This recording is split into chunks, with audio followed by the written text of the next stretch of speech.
Former US President Donald Trump will return to the spotlight today when he stages a campaign-style rally in Iowa. The rally comes as Trump stays quiet on a possible second run for the presidency in 2024. Fresh polling shows Trump is more popular in the state of Iowa since he left the White House. 53% of people from Iowa view Trump favourably, with 91% of Republicans in the state supporting the former president. And with that, we are joined by Prof Matthews, Professor of Political Science at Cypress College in Los Angeles. Well, he hasn't really gone away, but he's back in quite a big way here, Peter. He hasn't gone away, and he certainly is back right now because people, he's got millions of followers still who support him. And that's the key, is someone as popular as that with millions of people has a good chance of winning the primary election if he runs for president in 2024. He'll be the one to be the nominee, and that's going to be something to see, because then it'll be a rerun of 2020 again. And his followers are enthusiastic about it, and the Democrats are loathing and worrying about it. But if as long as he doesn't deny he's going to run, no one else can even run. He's taking the oxygen out of the room. No other Republican can even consider putting themselves forth. Meanwhile, there's the subtext, the subplot. We had the story yesterday about his hotels and dodgy foreign investment and everything else going on in his private world. Yes, and that's a big problem, because that's the conflict between public interest, pursuing it as a leader, the public interest, versus pursuing your own private interests, having side deals going on and things like that. And the founders knew about this when they brought in the emoluments clause to prevent any kind of interaction with foreign donors or foreign capital, people who can make money off of that, foreign ventures who are in power and government. This is an age-old problem that Plato talked about, that the people in power should be pursuing the public interest all the way and not be distracted by their own private interests. And we have this problem still with us today with money in American politics, big money, private money influencing it in so many ways. Well, it looks like he's trying to prime himself up for another challenge. How do you think Joe Biden is going at the moment? Well, Joe Biden's poll numbers have dipped down, of course, because of all the different problems, especially with COVID.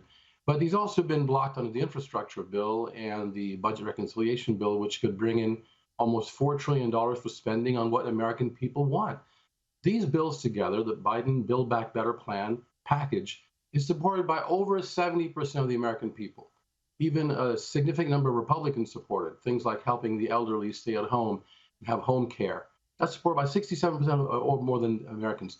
And you have other things to build back the schools, the K through 12 systems, to give tuition-free community college to students the first 2 years of college.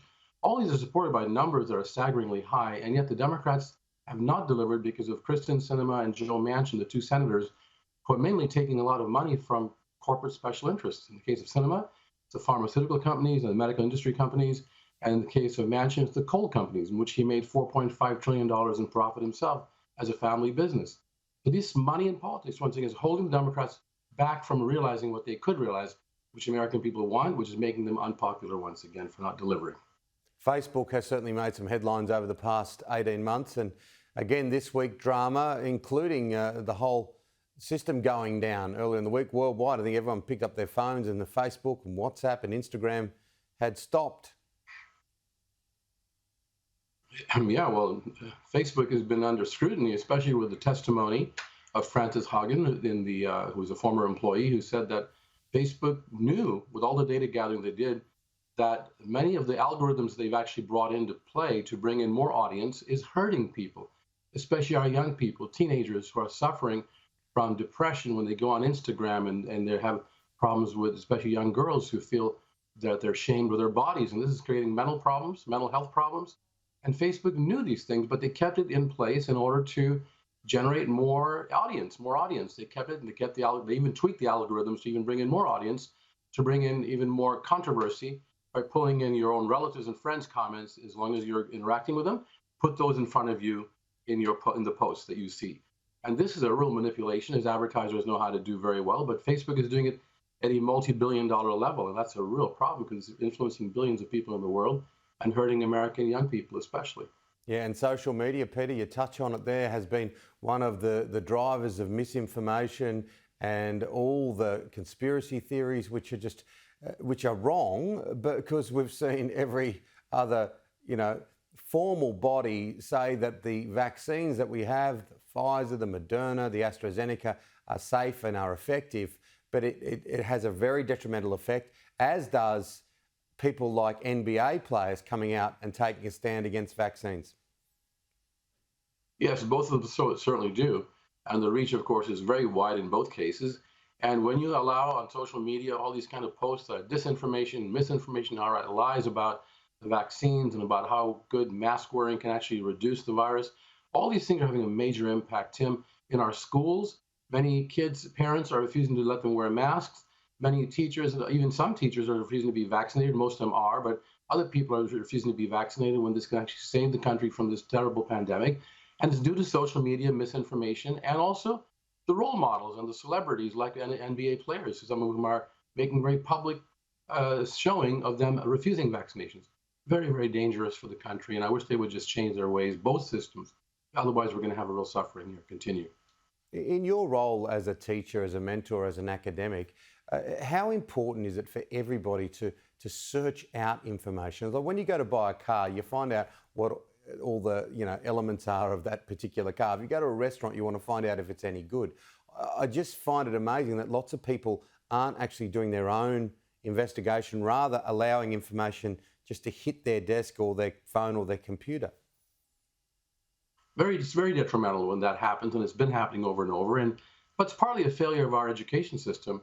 In K through 12, we should be teaching people critical thinking skills, how to research and how to get several sources of information to compare them and to critically analyze them, and then to decide which sources are most accurate, and also get your own information based on your real life experiences, combined with science and with reason.